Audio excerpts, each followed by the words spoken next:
You're listening to the Packernet Podcast Network.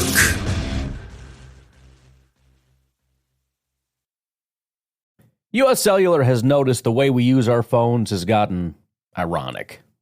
We try to put our phones down for dinner, but the menu's on a QR code. That's ironic. We hit like on social posts that we don't actually like, which is ironic.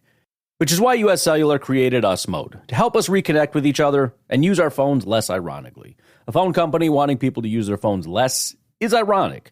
Let's find us again with Us Mode from U.S. Cellular. Visit uscellular.com/built-for-us to get started. All right, 42.50. Nailed it. Okay, let's move it along here. And again, guys, if you got to go, just hop off. It's totally cool, man. Stay as long as you can or as long as you want. If you get tired of us, don't tell us. Just leave. All right. Yeah. This was a cool little tweet, I thought. Matt Schneiden tweeted out Preston Smith on Jalen Hurts. Quote, he's like the fastest chicken in the yard with no fence. Preston Smith, he's invited to my family reunions. I'll just say that. Because when you break it down like that for a redneck like me, I'm like, okay, got it, man. That explains his quickness, his lateral agility, the whole Atlanta's finest right there. That's a Georgia boy. Another Georgia boy, Preston Smith. Don't you love it, man? Preston Smith comparing the quarterback to a loose chicken in the front yard, right? You got Quay Walker, linebacker, my man. Hey, anybody got a boat in Green Bay? I want to go fishing. And now you got your boy Edgerrin Cooper, Jacob. Isn't he a big dog guy? Yeah, he loves dogs. He likes hunting hogs, and he's willing to do anything in the country. So I want to do God, I got to figure out. Yeah, that's right. I got to figure out how to reach out to that dude and be like, hey, I got a lot of land. You want to be friends? Hey, let's just organize the hunting trip this year, Jacob. Jacob up here trying to make a wish. I got the cancer. Sorry. Make a wish for himself. Yes, exactly. Jacob, you always take it to the extreme. Oh man, I probably do. with the life you've lived, is that what you're saying? Say that. I couldn't say that. There. That's a definite Claytonism. Yeah. Word. It's funny. All my friends are like, they know where I get my one-liners from. It comes from my dad. They're like, hey, man, you got anything? Mad Dog said anything lately? Let's dive into the bank here. I'm sure we got something stored away. But anyway, all right, let's do this. Let's go ahead and start talking Packers, Eagles. Is that cool with you guys? Yeesh. Mm-hmm. All right. So I want to pull this up real quick. And this is just offensive tendencies. I couldn't find the defensive tendencies. Unfortunately, the 33rd team's data that they used last year, you know how we could talk about middle field closed, middle field open, how much percentage you played man, all that good stuff. We have to really do the legwork now with SIS data. Hopefully they bring that back, but they have erased all that from their website, which absolutely sucks because I can't find it anywhere else unless you want to like subscribe to something like Sharp Analysis, which is, I mean, it's really, really expensive. But Jacob's the only one on this podcast that can afford that. Oh, but if we go pass rate real quick from last year. Now, keep in mind when it comes to the Eagles, like Jacob had pointed out earlier, they changed offensive coordinators, right? Their offensive coordinator is now defensive coordinators. They changed offense too, right? They got Kellen Moore from the Chargers. So they got Moore and is it Fangio? I'm almost positive. Somebody fact check that for me real quick. I don't want to do fake news here. You know what I'm saying? But see if Kellen Moore is the OC. Jacob, keep an eye on the chat and see if anybody confirms that. I think that was the case. But nonetheless, now keep in mind, Nick Sirianni is still the head coach. So he's going to have more say than the OC, obviously. So maybe this won't change as much. But as far as pass rate is concerned, if you sort by pass rate from last year on offense, you'll see the Eagles were only at 59%. That was 23rd in the league. So they were a very run-heavy team compared to the rest of the league as they ran the ball 10th most in the league at 40%, okay? So just want to, both are news what Michael Redden said. So there you go. So if we were to say, okay, we're just going off what Nick Sirianni did last year, and I can't remember. I'm pretty sure he's an offensive-minded coach, right? I think he was an OC in Indy when he got the job in Philly. So that's the case. They're a very run-heavy team. Obviously, 10th most as far as percentage of snaps that they ran the ball at 40% of the time, still past the 60% of the time. They were Jalen Hurts. But want to get your all's take on that. And then let me just go ahead and add this little caveat in, then we'll go around the horn with that and maybe how you guys see them attacking the Packers. If we go to pass rate and look for the Chargers. If Kellen Moore has any kind of say in it, the Chargers passed the ball 6th most in the league last year. Their rush rate had them coming in at 27th at only 34%. So just something to keep in mind.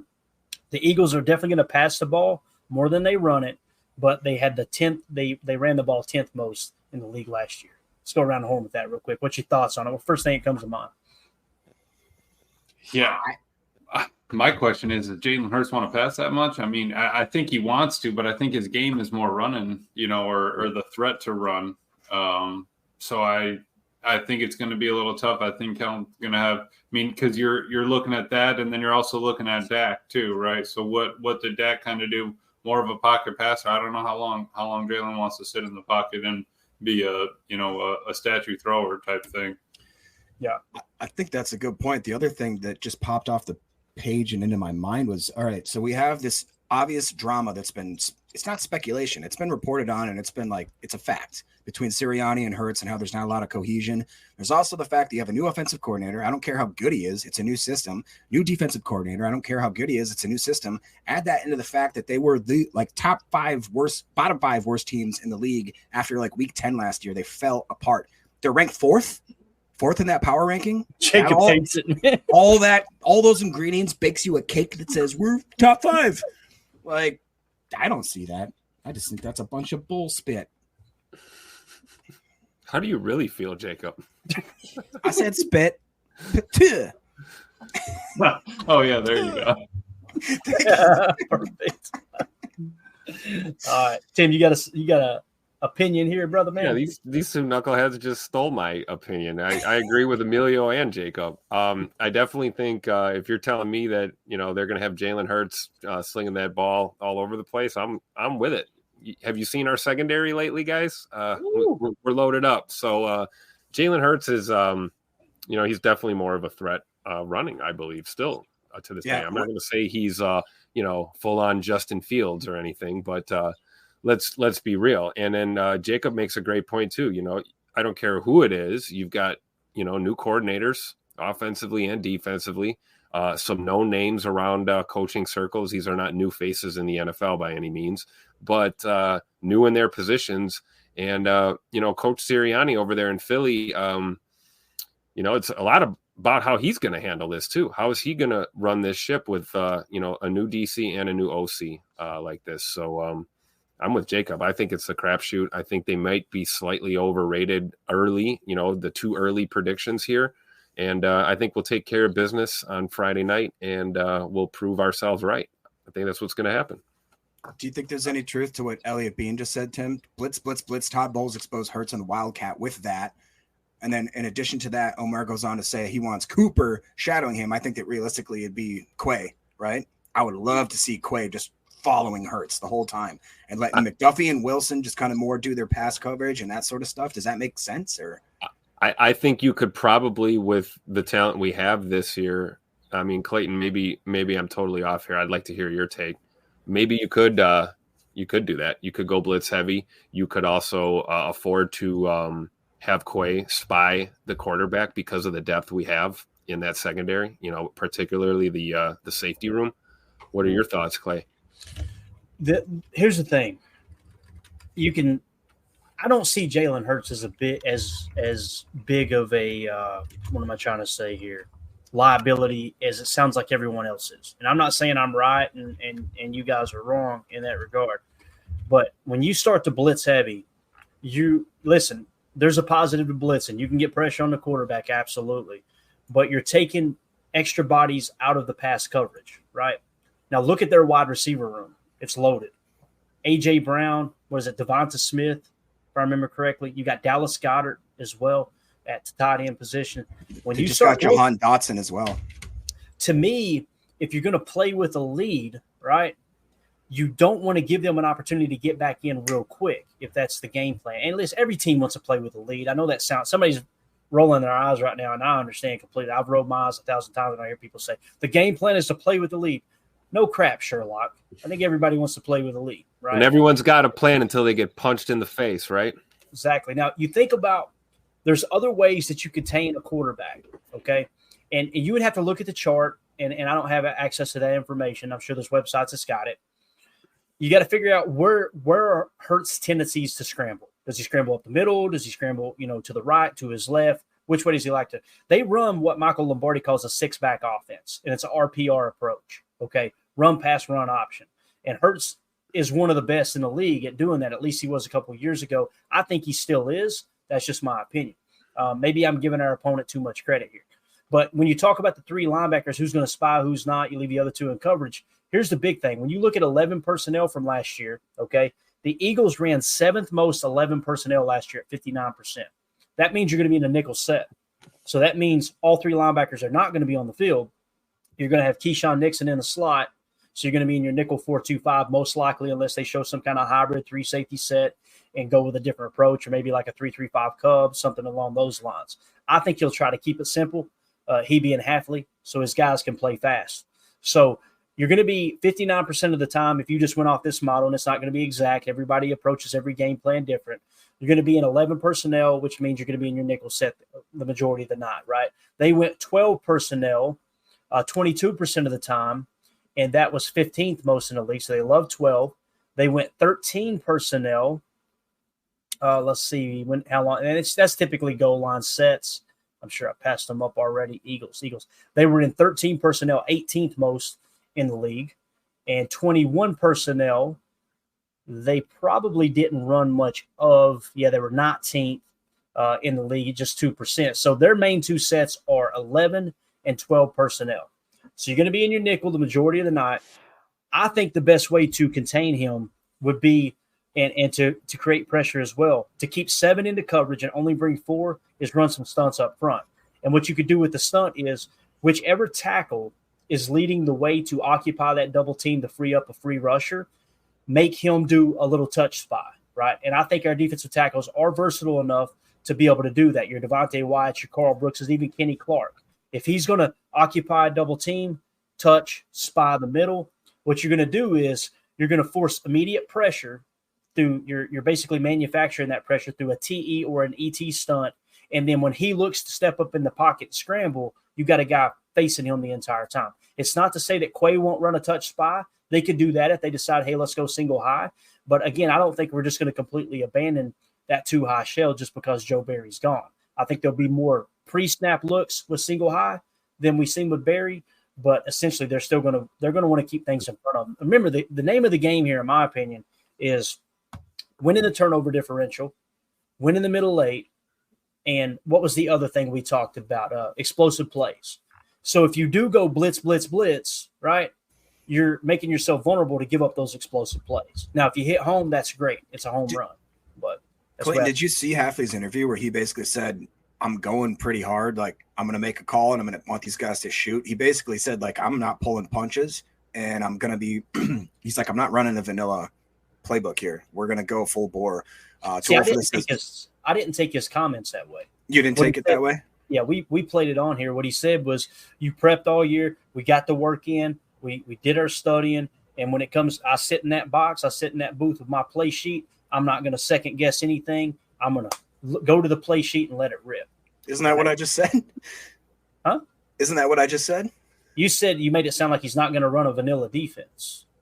I didn't hear him say. No, I just mean he's not going to be like playing it safe. That he is confident with his team. He's confident with the plays he's called and the players, and that they're going to be going full bore and running downhill kind of thing. Yeah, no, I think we're the same. We just worded. I thought you were saying you thought he was suggesting he was going to blitz a lot. I thought that's what you meant. No. Okay, gotcha. I misunderstood you. My bad. So yeah, I love his confidence. And again, when they say playing fast and playing aggressive, people immediately think that means blitz a lot. It could be. I could be completely wrong. I just didn't see it. Like I said, when I went back and watched the tape at Boston College when he was the coach there, and again, I know people was like, he's not the DC. Guys, he was the head coach. He's a defensive-minded head coach. To pretend like he had nothing to do with that defense, you're burying your head in the sand, right? So if you go to BC, like how did they play Florida State? Guess what they did? They had a defensive tackle touch spine, Jordan Travis, who was a mobile quarterback, right? Jordan Travis is a really good, a good comp to a Jalen Hurts. I'm not saying Jordan Travis is as good as Jalen Hurts. Please don't take it the wrong way. But he's a guy who could make throws from within the pocket, but he could scramble as good as anyone in the NCAA, right? And that was with Florida State. So if he approached it that way in with Boston College in college, doing that touch spy and having the defensive tackle spy a little bit, you make a mental note, right? And then you go, okay, he's from Robert Saleh's coaching tree. What does Robert Saleh want to do? Get pressure with 4 and have 7 in coverage. That's the staple of their defense, right? So that would suggest the way you're going to spy him is probably doing some kind of touch spy in the middle with a little stunt action to try to create pressure. Again, we don't know what he's going to do, Jacob. He may come out and go engage 8, straight Madden version. Let's blitz everybody and have 3 in coverage, right? That's what 11-man blitz every play. Yeah, see, hey, listen, he may do it. I just wouldn't put my money on. I think what you're going to see is he's going to be playing more man than we did last year, but he's still going to be playing more zone than man, if that makes sense. I think you're going to see that. I think you're going to see a lot of pre-snap, single high looks. You're going to see a spur safety in the box a large majority of the time. And I think he's probably not going to just fire a bunch of blitzes. Now, he may see show blitz. He may show blitz a lot. He'll show it all night. Right. We'll get that sugar, that pre-snap sugar for sure. No and then doubt. you got to be patient and pick that time to be aggressive and send them. Go ahead and send those extra guys every once in a while. But if you bang your head against the wall too much, man, you're going to knock yourself out. And if you get too far downhill, a team like the Eagles can make you pay. They can make you pay for that, regardless of what scheme you're trying to run or who you got back there. So it's important to, keep them on their toes and stay on your toes. You don't want to get predictable right away. Hyper aggressive defense, for however you choose to define it, is still one way of approaching it. You want to mix up your looks, man, and create that deception. Kick off the 2024 football season with Prize Picks, America's #1 daily fantasy sports app. It's the easiest way to play. Just pick more or less on 2 to 6 player stat projections and watch your winnings roll in. This September, get automatic win every week by picking Caleb Williams to get just 1 passing yard. That's right, 4 weeks of free wins, but only if you jump on it before September ends. And don't forget, you can win up to 100 times your money with as little as 4 correct picks. Prize Picks even has injury insurance, so if your player leaves the game early, you're still in the game. I've been loving Prize Picks, my go-to for simple, fast, and fun fantasy action. When my picks hit, I get paid in as little as 15 minutes. Download Prize Picks now and use code PACKDADDY to get $50 instantly when you play $5. That's code PACKDADDY for $50 guaranteed. Prize Picks, run your game. Remember, Prize Picks is a skill-based fantasy game, making your lineups just got a whole lot more exciting.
U.S. Cellular has noticed the way we use our phones has gotten ironic.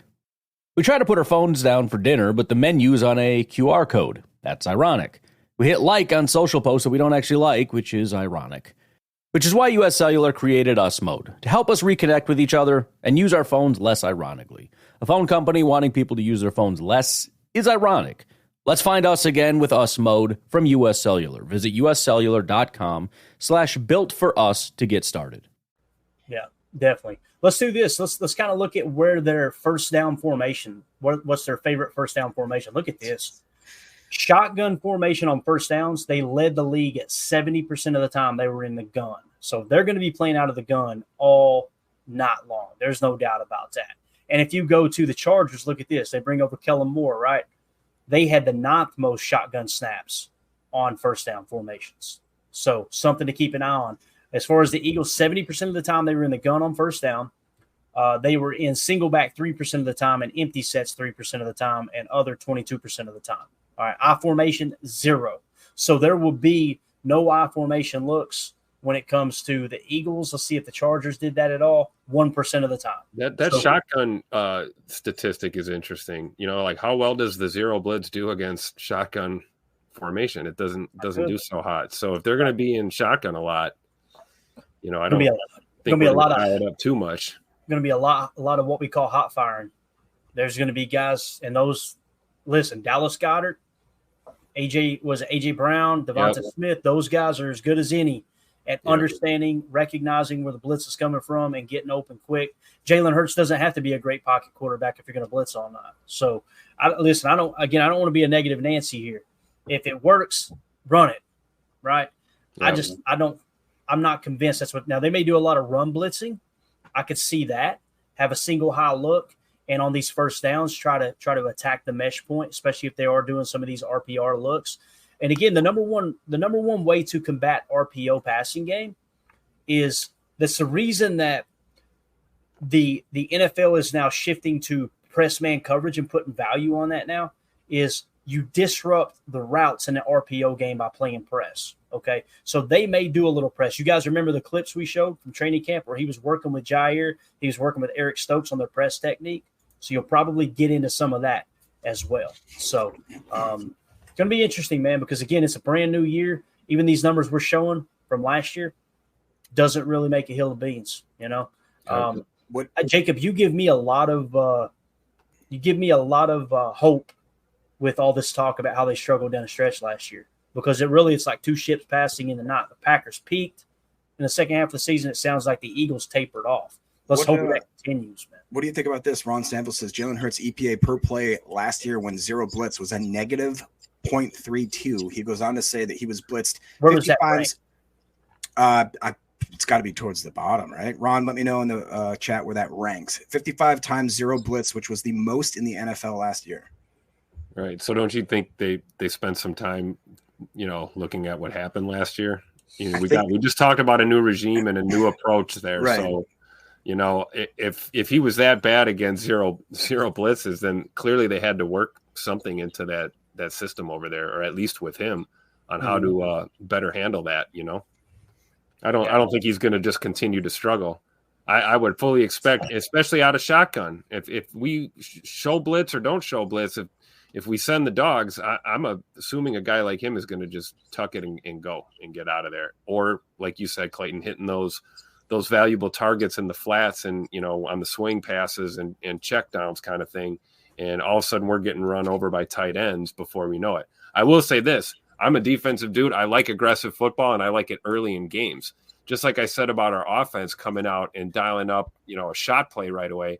I would love to see our defense go out there and 3-and-out them right away with pressure in your face, kind of shake a guy up early, and then all of a sudden we can taper off and start playing our chess game. Pressure early and often is great, but if you think you're going to sustain that for 4 quarters, you're not. I don't care who you're playing against. Again, and people they're obsessed with blitz and playing press, playing press, and I'm sitting there going, be careful what you wish for. You just might get it. Yep. Jacob, hit the chat real quick. I'm going to try to see where that EPA ranked because I know it's right here, Clay. I got you on the screen right now. Ranked 30th in the NFL in EPA, and that's amongst starting quarterbacks or. I'll look it up real quick. I'm on SIS right now. Go ahead and hit the chat real heavy. Yeah, and I'll I got quite a few in the chat here. Let's find out. So again, going from Ron earlier today, he says they can't force it to Watson. So many of Jordan's interceptions happen when they do. I agree, but again, this is a different, in my opinion, way different Jordan and a way different Watson. So I think the two of them have progressed. Do you have anything to say quick on that, Tim? I don't think Jordan's forcing to anyone. Honestly, I don't think this team's set up that way. We may still be dealing with some PTSD from the Rodgers forcing passes to Devontae against the Niners. Yes. That kind of situation. That's fine, but that's long gone. Those days are over. This is a different look offense, and I could see maybe given even Jordan's track record of trying to get it to Scoot in the past, we've seen that, but I think they've outgrown that, guys. I think he's going to hit his reads and his progressions, and he's going to find the right target. I really do. There's nothing wrong with having if Christian Watson has the hot hand, I mean, in your QB1, you're going to look there. You're going to want to look there first. And that's with any of our, stud receivers in this wide receiver room. So I would agree. I don't think they can or they will force it to Watson or anyone really this year. Gotcha. Eric says Emilio mows grass with a herd of goats. I heard that was true. Actually, I read that somewhere in a Tennessean. John Schmidt says my heart says the first touchdown of the season is going to be an pick 6. Dude, I'd buy a jersey immediately. I don't know about you, Tim. Oh man, absolutely. Absolutely. Hey, that's cool. We should do that for another poll, right? We didn't throw a defensive guy in there. Or Afam was saying earlier, what if Keyshawn takes one to the house for a tutter? That could be our first touchdown. First sack too. That'd be a fun poll. Yep. Michael Redden in the chat. What's up, Michael? He says, I think we have enough backers and safeties to spy and contain a guy like Hurts, is what he's saying there. I think we have at least the type of players. John Schmidt, can we stop the tush push? I don't know. Wash your hands, wash your butt, man. That's it. That's all. What do you think? No, I mean it's tough. Has very many people stopped the tush push? If anyone has, it's probably been the Packers in recent memory. My thing is with that play is I don't care if we get run over once in a while with it, like in the middle of the field on a 4th and short or something. But keep that away from the goal line. We've got to be able to stop it. I want to see this D line holding strong, these backers putting in that work, and goal line stands are going to be a common thing, I think, with this defense. If we're even in those situations, I'd like to see aggressive, a lot of 3 and outs, or 6 plays and out kind of deals, or 7 plays and out kind of deals, and turnovers. We talked about being ball hawks, rallying to the ball. This defense is going to create turnovers. So, a team like Philly who can run that tush push play pretty successfully, it's not going to hurt you if they don't have the ball. So yeah, exactly. My mentality. I was going to follow up with another one from Too Old for This, and he basically reiterated what you had just said. I accidentally erased it. He said that the Packers have basically not been as susceptible to the tush push as of late. They kind of seem like they've been a little more triumphant. And then my favorite quote of the day, once again from Too Old for This, Hurts runs like Mo Schrute. Which I'm assuming is, yes, kind of more. There's an argument he throws like him too. Hello, friends. All right. So MR comes in with the last chat that we got highlighted at the moment and says, I want Bullard in the slot, put Williams back there with McKinney, get Nixon, that HE double hockey sticks out of this secondary, put him on offense with the ball in his hands, and let's see his magic with the ball. Keyshawn's the nickel. Deal with it. Oh, boy. All right, so his words, not mine. Amazing. So I pulled up when blitzed, okay, and this is how we're doing it. Pass, and that's why I was asking, like, what Ron means by where he was ranked EPA per play, because it goes deeper than that. What were the minimum attempts? All that stuff, right, comes into play.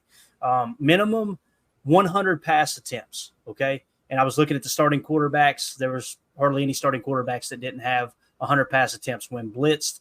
Jalen Hurts, his PE per play, okay, which is points earned per play, when blitz with at least 5 rushers. That's what's technically considered a blitz, right? More than 4 rushers.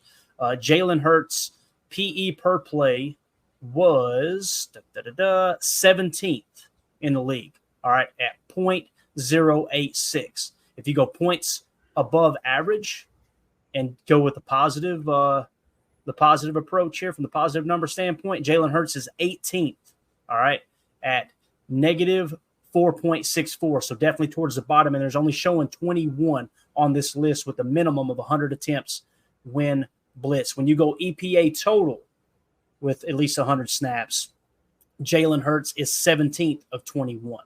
So that number he gave was probably pretty spot on, depending on, again, we'd have to see all of the different qualifiers that was put into that number. So boom percentage play, and this is the one I'm worried about, right? When you look at boom percentage plays, and these are the big plays, right? When he was blitzed, Jalen Hurts is 10th in the league at 22.8% of the time.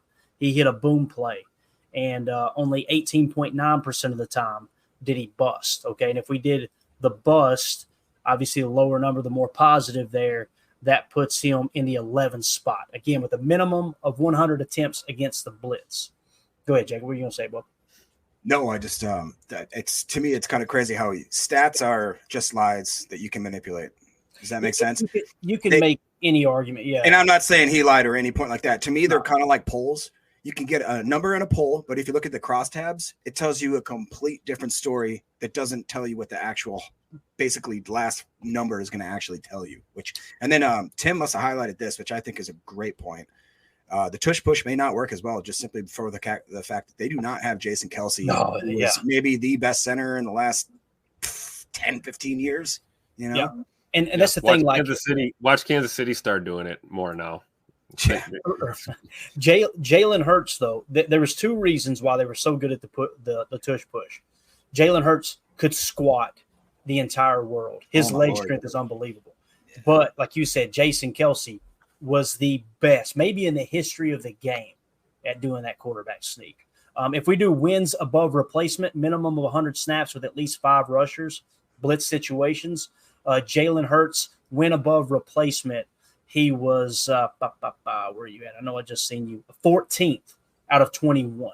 So he's definitely not in the top 10 consistently in all. And again, we're using all these different parameters because, like you said, Jacob, it's not a shot at whoever said that in the chat. You can manipulate any stat to say, hey, look, this is what they're really good at. This is what they're really bad at. That's why I'm going through each of these to go, all right, kind of put it into perspective, right? The boom play is what worries me. Again, 10th best out of 21. That puts him right in the middle of the pack. Let's say you decided you're going to blitz all night. And I know the listener's not saying that. I know there's no one listening to this podcast or watching this YouTube show right now saying we should blitz every down. But if you did, you're going to get gashed with a boom play 22% of the time, right? That's why you got to kind of pick your spots. And that's all I'm saying. Let's remove 5 rushers. Let's go 6, 7, and 8 or more. So this is like a heavier blitz, and let's see if the numbers get more in our favor there. You can keep hitting on the chat if you want to, Jacob, as I go ahead and pull this up. It takes it a second to load. Yeah, just real quick. There was one more that Andy just brought up, and I think he just joined. So he goes, lots of glossing over the fact that they lost a Hall of Fame center, as we just mentioned. I forget about this, the D tackle Cox. He was probably the best Cox still in the league right now.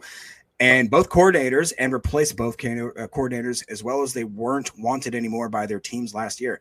So, yeah, we talked about that a little earlier, Andy, and I think that's a great point because it just shows that, in my opinion, that 4th overall ranking is just I don't understand that. I don't understand, again, how you take such a disheveled, crumbling team and then they lose a bunch of their most important players on both sides of the ball, and you just assume that they're going to be good again. I don't see that being a good argument.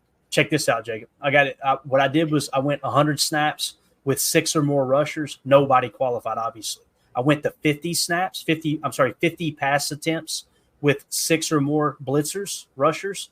And the only quarterback that popped up was Jalen Hurts. So he had 54 attempts. It's obvious that that's what everyone did to him, like the viewer. Who was the viewer? I keep saying the viewer. Like it was Ron. It was Ron right here. Ron said, so Ron was spot on there. So he got treated this way more than anyone. When you brung 6 or more, which would be a 0 blitz, his boom percentage dropped to 16.9%. His bust percentage raised to 22%. And Ron with another killer point. Don't even want us to blitz him just as long as we get pressure, right? Pressure, pick, coverage, sack. And that recipe might play out perfectly on Friday night in Brazil. Yeah. I really believe it. The more I dig here, I think he's spot on, though, man. I really do. I think that if there was ever a team that you were going to play and say, all right, man, we're gonna hit you every chance we get with the blitz, that this is probably it. This is the guy.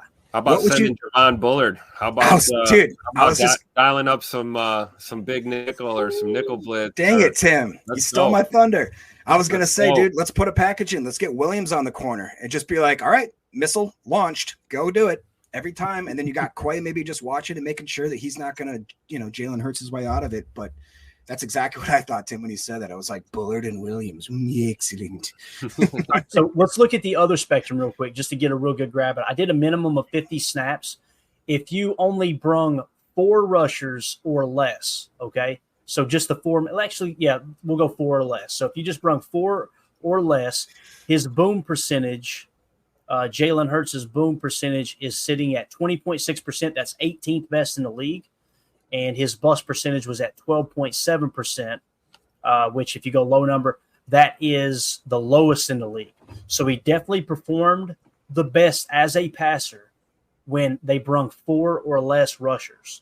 So that checks out. Every metric I looked at there, it does suggest Jalen Hurts, the way you beat him is you blitz him. Now, I think the bottom line is we all know you – yeah, our guys better wake up with their piss hot, like I said before. Bingo. And like Tim said, if we're going to sit here, and I know their other coaching staffs aren't thinking this, and I know our fans aren't either. If someone's going to sit here and think that they didn't go back and watch the tape and go, all right, this is what teams are going to do to us, you're kidding yourself. That's exactly what they planned for all offseason. So there's gonna be some wrinkles added in to combat that, right? We'll see, man. Ben Holden, Leroy Butler blitz. God, sign me up. I'll take 2. I'll take 2. Got to salute the jersey. That was a good conversation. Ron Samuel, thank you for bringing that up, man. That was good. That was fun. Kind of dive into the numbers a little bit. And again, I wish SIS was a little quicker. Jacob, thank you for hitting the chat and keeping it going, man. But, yeah. Oh, Packer fan, you can't do that. Go ahead, keep hitting them, man. I can't. One thing that I'll talk about, which will maybe be a little bit of a subject change quick, but I do want your honest opinion, guys, because I got into a little spat today with somebody on Twitter who posted. Not you, Jacob. Yeah, he posted a thing that said Packer fans are being very xenophobic with their discussions of worrying to go to Brazil. And I just simply, I didn't simply, I maybe was a little too catty about it, but to me, going to a third world country, whether they're in the middle of a absolute constitutional dispute September 7th, the day after we're there to play, is their Independence Day, where massive amounts, could be thousands, could be millions, are going to come to Sao Paulo to protest and try to get their Supreme Court member, who is basically a dictator, who's not the president, who is now trying to ban X and then also fine any person that uses a VPN to get X about $8,000 to $9,000. And I just simply expressed that. And I said, does this seem, at the same time, they're telling the freaking players not to go outside, not to use their phones, not to wear chains. Does it seem like a great idea to anybody else? Am I crazy? And xenophobia means that you're afraid of foreigners. I'm not afraid of foreigners. Arachnophobia makes sense. I'm terrified of spiders. Well, we would be the foreigners in this situation. That's my point. There. Like, it's just so stupid. And yeah. And you know what? Feelings aside, it doesn't matter. It's happening. See you Friday night in Brazil. Are you ready for football or not? And then my last point was the altitude. Let's go play ball. Are you guys worried about the altitude? Because apparently it's similar to this conditions when you go to Denver. I'll play the Philadelphia Eagles on the moon if they ask. I don't care. I'm not afraid of the ticker. Put it on the ticker. Yeah, that's a good ticker right there. Emilio, I know you're listening. I got it. I'm putting it on the ticker right now, boys. I got this. Keep talking, Jacob. You're doing great, sir. I see what you're saying, though, Jacob. I get it. We could say this about – first of all, the flight is nowhere near as insane as the one to London was a couple of years ago. You talk about, international trip and the journey and the what it takes out of these teams. And remember, hey, the Eagles are subject to all the same crap that we are. So, it's not going to affect either team, more so than the next. At the end of the day, it's going to be – in and out, play our game, do our thing, and get home. I'm almost 100% certain that there will be no expenses spared when it comes to securing those two NFL teams and their staff. So I hope so. The lovely Mrs. Green makes a great point that I totally forgot my little ranty rant there. She said, should we be more worried about the poor air quality versus the fire? So that's another situation. Yeah, well, I looked the air's burned. I looked into that, and they said that the air quality is they said to put it into perspective, they actually did an air quality test. Like they're constantly checking it out. Where the game's going to be played in Brazil, the air quality in Philly is worse than there. Somebody did a check. I was cracking up. I'm like, well, there you go. But I would tell training staff to still bring a couple extra O2 tanks with them for the sidelines, just in case. You never know. And we got a couple guys on the team that already have asthma and some breathing issues and stuff as it is. So precautions would definitely make sense.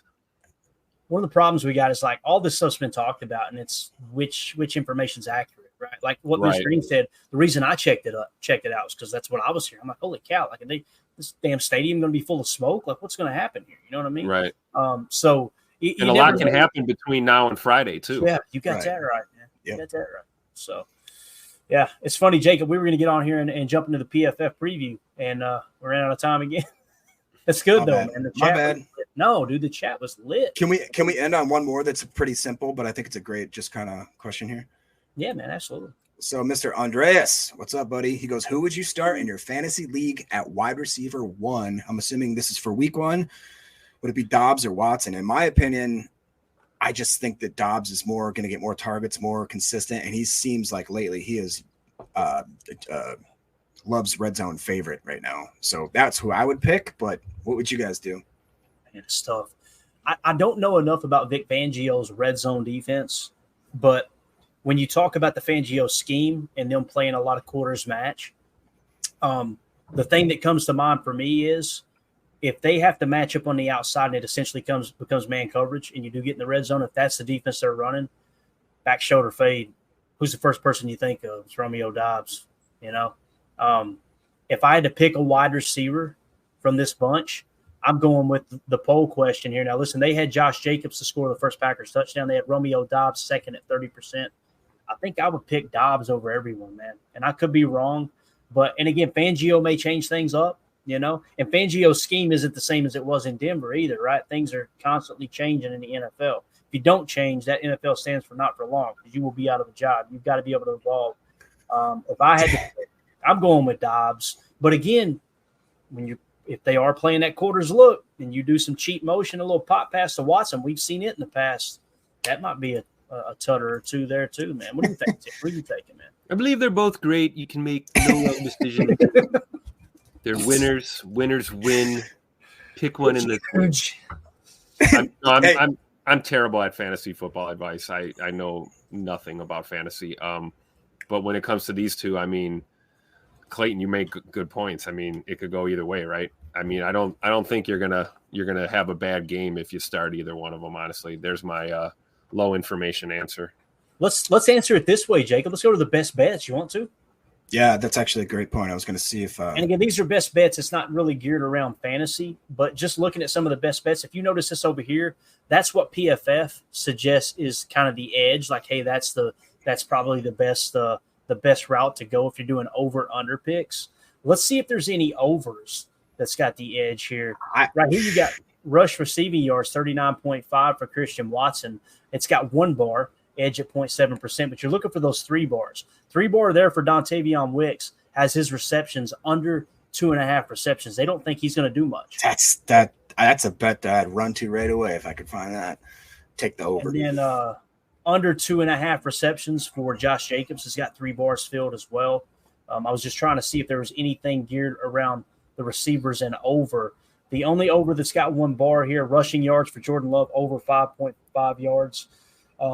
Those are fun bets to take when you do the overs for scrambling on a pocket passing quarterback because typically they will get flushed out and it's easy money there.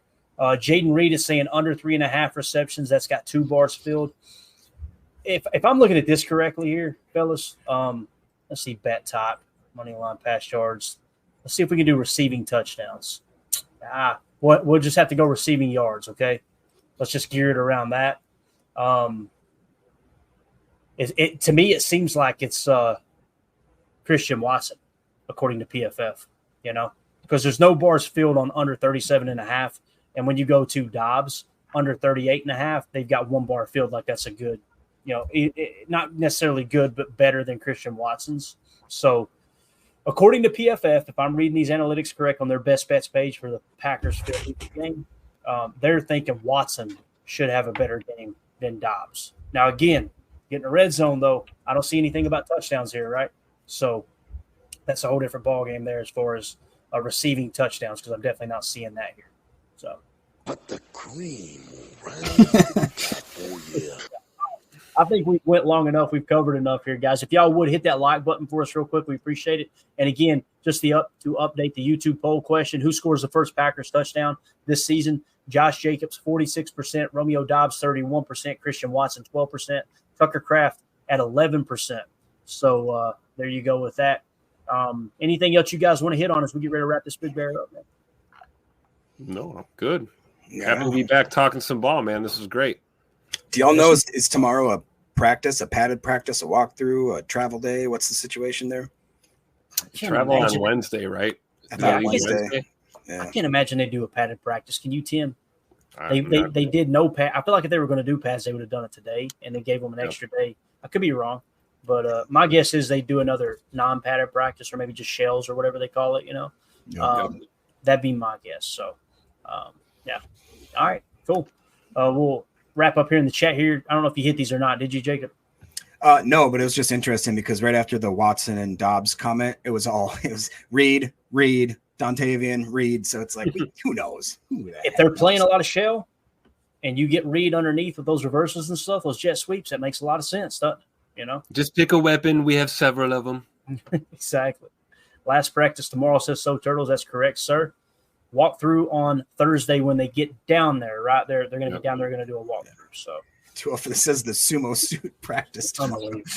Immediately made me think of the Office episode. Michael Plump. Where Andy ends up in the water. You know what I'm talking about? My name is Andy Bernard. I'm from a group called Dunder Mifflin. Help me. All right. This show sucks. We're out of here. For those of you listening on the pod, thank you for making us part of your day. Thank you, Packer Up, for becoming a member here on YouTube. Appreciate you so much.